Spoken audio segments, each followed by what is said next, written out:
Hello guys, आज मैं लेके आई यूट्यूब कम्युनिटी की काफी सारी इंटरेस्टिंग न्यूज। सबसे पहले हम बात कर लेते हैं कॉन्शियस और सौरभ जोशी के लफड़े के बारे में। कॉन्शियस काफी टाइम से सौरभ जोशी के ऊपर एक्सपोज वीडियो बना रहे हैं। क्या है ना कि कॉन्शियस ने काफी सारी वीडियोस निकाली हैं सौरभ जोशी के एक्सपोज के ऊपर, और ये काफी टाइम से चलता हुआ आ रहा है। कॉन्शियस ने सौरभ जोशी के ऊपर काफी सारे एलिगेशंस लगा रखे हैं जो काफी बड़े हैं, जैसे कि वो नॉनवेज खाते हैं। कॉन्शियस ने कहा कि वो चिकन नूडल्स भी खाते हैं और उनके घर पे एक्स भी देखे गए हैं। कॉन्शियस ने ये भी दिखाया कि उनके घर पर दारू, सिगरेट ऐसी चीजें भी दिखाई देती हैं, और उन्होंने कहा कि व्लॉग भी स्क्रिप्टेड होते हैं। बट सौरभ जोशी इन सारी बातों को डिनाई कर रहे हैं। अभी कॉन्शियस ने रिसेंटली कल परसों ही एक नई वीडियो डाली है, मतलब कल, जिस वीडियो में दिखाया गया है कि सौरभ जोशी ने कॉन्शियस को लीगल नोटिस भेजा है। और कॉन्शियस ने उस वीडियो में बताया कि सौरभ जोशी ने उसे धमकी भी दी गई है कि तुम वीडियो डिलीट कर दो वरना जेल वगैरह ऐसा। और कॉन्शियस ने सौरभ जोशी के खिलाफ बहुत सारी बातें बोली हैं। आप पूरी वीडियो कॉन्शियस के चैनल पे जाकर देख सकते हैं और छोटी सी क्लिप ये भी देख लें।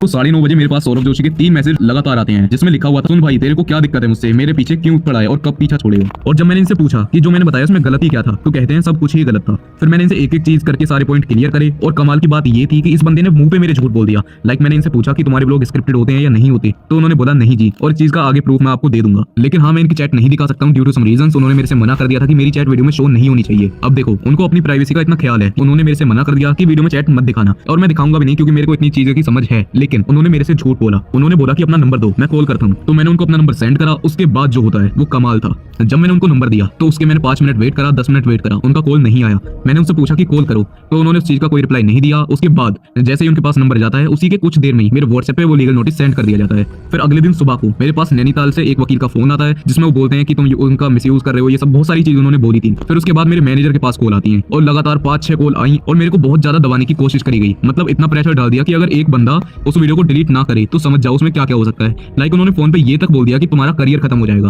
और सौरभ जोशी ने चैट में ये भी लिखा कि ऑलरेडी 3-4 लोग जेल में हैं। तो अब मैंने उनसे ये बात तो पूछी नहीं, तो इसका मतलब तो यही है कि वो इनडायरेक्टली बोलना चाहते हैं कि तुम भी जेल चले जाओगे, या डराना चाहते हैं। तो मैंने उनसे पूछ लिया कि मेरे को भी जेल भेजोगे, तो उन्होंने उस बात को भी इग्नोर कर दिया। बात आती है इनकी स्क्रिप्टेड ब्लॉग की, तो इन्होंने बोला था कि हम स्क्रिप्टेड ब्लॉग नहीं बनाते हैं, लेकिन आप सब लोगों को पता है कि वो लोग स्क्रिप्टेड होते हैं, एंड मैं ओल्ड पार्ट में इस चीज के प्रूफ दे चुका हूँ। और जो लोग बिल्कुल नए व्यूअर हैं, अभी मेरे चैनल पे पहली बार विजिट कर रहे हैं, उनके लिए ये 2 प्रूफ मैं दिखा देता हूं। बाकी जिन्होंने ये देखे हुए हैं वो स्किप करके आगे की बात जरूर सुन लेना। इस व्लॉग में इन्होंने अपने पूर्व और वर्तमान के कंटेंट को चैलेंज दिया कि इनके हाथ में हथकड़ी को बांध दिया जाएगा जब तक कि ऑफिशियली वो ओपन नहीं कर देते हैं उसको। लेकिन सबसे पहले हथकड़ी पीयूष के लेफ्ट हैंड में थी और कुणाली के राइट हैंड में थी। उसके बाद पीयूष के राइट हैंड में, कुणाली के लेफ्ट हैंड में, फिर दोनों के राइट हैंड में, फिर दोनों के लेफ्ट हैंड में, उसके बाद दोनों के राइट हैंड में, फिर पीयूष के लेफ्ट हैंड में आई, कुणाली के राइट हैंड में आई, फिर दोनों के लेफ्ट हैंड में आ गई, फिर पीयूष के लेफ्ट हैंड में और कुणाली के राइट हैंड में आई। यानी कि कम से कम 7 बार इन्होंने हथकड़ी को चेंज करा, और 2 बार इन्होंने ब्लॉग में बताया था कि हम हथकड़ी को खोल रहे हैं, क्योंकि एक बार तो उनको पढ़ाई करनी थी और एक और बार कुछ रीजन था, वो आप ब्लॉग में देख लेना जाके। इसका दूसरा प्रूफ ये है कि 13 सितंबर को ये वाला ब्लॉग डालते हैं जिसमें किसी ने इनको एक गिफ्ट भेजा था। और हाँ, कैमरा जो चल रहा था उसको पीयूष चला रहा था। लेकिन जब ये इस बॉक्स को ओपन करते हैं तो थोड़ी सी पैक ओपन होने के बाद आपको कैमरे में क्लियर दिख रहा होगा कि ये किस चीज का बॉक्स है, तो ऑफकोर्स पीयूष को भी वो चीज दिखेगी। लेकिन वहां पर कोई रिएक्शन नहीं आता है। उसके बाद जब वो थोड़ा और ओपन हो जाता है तो कुणाली ने भी नजर मार ली थी, लेकिन उसने भी कोई रिएक्शन नहीं दिया। फिर सौरभ जोशी ने खुद देख लिया था कि उसके अंदर किस चीज का बॉक्स है, लेकिन जब वो पैक पूरा खुल जाता है उसके बाद इनका ये फेक रिएक्शन आप देख सकते हो। अब बात आती है इनके चिकन वाली बात की कि क्या इन्होंने कभी चिकन खाया ही नहीं था, या फिर मैं झूठ था, या फिर जो भी है। देखो, इनसे मैंने क्वेश्चन पूछा था कि जो आप नूडल खाते हो उसमें चिकन नहीं होता, तो उन्होंने बोला कि जो मैं नूडल्स खाता हूँ वो फ्लेवर वाले होते हैं। अब यहाँ पे एक चीज सोचने वाली है कि अगर ये फ्लेवर वाले नूडल्स को खाते तो अपने ब्लॉग में दिखा सकते थे कि गाइस हम ये चिकन नूडल्स खाते हैं जो कि फ्लेवर वाले होते हैं, क्योंकि अगर वो फ्लेवर है, आर्टिफिशियल फ्लेवर है, तो बिल्कुल 100% फिर वेजिटेरियन होगा, तो ये तो ठहरे प्योर वेजिटेरियन है, उसको ही खाते होंगे ना। जब इन्होंने ये चीज बोली तो मैंने इनको पूछा था कि ये जो इनके बेड पे एक नूडल रखा हुआ है, क्या उसके अंदर चिकन के पीस नहीं है, तो इन्होंने बोला पीस तो किसी के अंदर नहीं थे। लेकिन जब मैंने पुराने पार्ट में आपको दिखाया था हाईलाइट करके, उसमें लिखा हुआ था इंग्रेडिएंट में कि इसके अंदर पीसेस होते हैं चिकन के, और इन्होंने बस एक शब्द की रट लगा दी कि मेरा पीछा छोड़ोगे, नहीं छोड़ोगे, मुझसे कोई गलती हुई हो तो माफ कर दो, ये सब। मतलब इन्होंने बहुत सारी चीजें बोली। और एक चिकन नूडल का और आपको मैं दिखा देता हूँ कि अगर इंडिया में किसी चीज के ऊपर रेड डॉट है तो उसको नॉनवेज मान लिया जाता है, क्योंकि उसके अंदर नॉनवेज है। आप मुझे कमेंट में जरूर बताना कि कौन सही है और कौन गलत है। चलो बात करते हैं नेक्स्ट न्यूज की। बात करते हैं ध्रुव राठी के बारे में। ध्रुव राठी ने ना कुछ टाइम पहले एक वीडियो बनाई यंग यूथ के लिए कि बच्चे अपनी स्टडीज को छोड़ के स्पिरिचुअल चीजों पे ज्यादा ध्यान दे रहे हैं, बाबा जी वगैरह ज्यादा बन जाएंगे, ये सारी चीजों के लिए। ध्रुव राठी ने दोबारा उस चीज को टैग करके ये बोला, आज से 2 साल पहले इस वीडियो में मैंने कहा था कहीं ऐसा ना हो आने वाले टाइम में 15-16 साल के बच्चे भी बाबा बन के बैठे हों। कहीं ऐसा ना हो कि आने वाले सालों में हमें देखने को मिले कि 15-16 साल के लड़के भी स्कूल से ड्रॉप आउट करके बाबा बनने की सोच रहे हो। अपनी गलती के लिए माफी चाहूंगा। मैंने सोचा नहीं था कि 2 साल के अंदर अंदर ही 8-8, 10-10 साल के बच्चे भी बाबा बन जाएंगे। क्या जमाना आ गया है। और इतना ही नहीं, बड़े बड़े पॉलिटिशियंस, बीजेपी के एमपीज अभी से ही अभिनव बाबा के चरणों में गिरने लग गए। पहली बार जब आपसे मिलना हुआ आज, मुझे समझ नहीं आया कि माथा चूमूं या पैर छूं। आप अभिनव अरोड़ा को जानते हैं?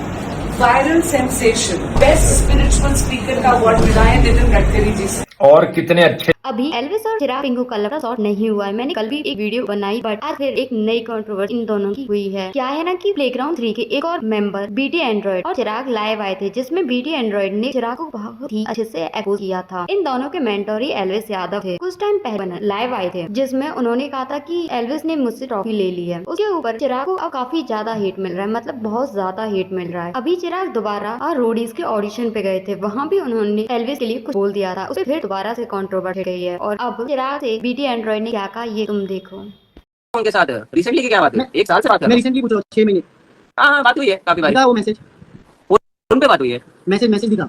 मैसेज दिखा के भी क्या करूं, फोन पे बात हुई है। ठीक है, एलविश भाई का नंबर है ना तेरे पास? हाँ है। दिखा वो मैसेज ट्रॉफी मांगते हुए। मैं उनको नहीं मैसेज किया भाई, उनको इंस्टा पे मैसेज किया था मैं ट्रॉफी को लेके। नंबर है?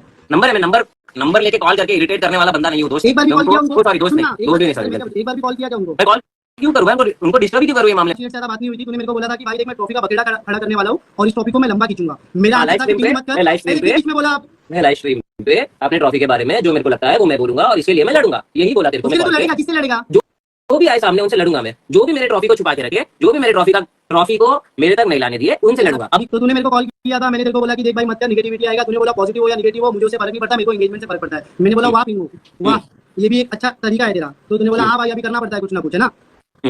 अग्रीड। उसके बाद तेरा ये सिलसिला ऑनलाइन चालू हो गया ट्रॉफी मांगने वाला। फाइनल हो गया, शूट हो गया एल्विश भाई के हाथ में ट्रॉफी थी। एल्विश भाई ने आगे देखो बोला था कि ये ले पिंगू तुझसे तो किया नहीं गया, मेरे और एल्विश आर्मी की तरफ से ये ट्रॉफी अब फोटो खिंचवा। क्या बोल रहा है ये वाला एल्विश भाई ने?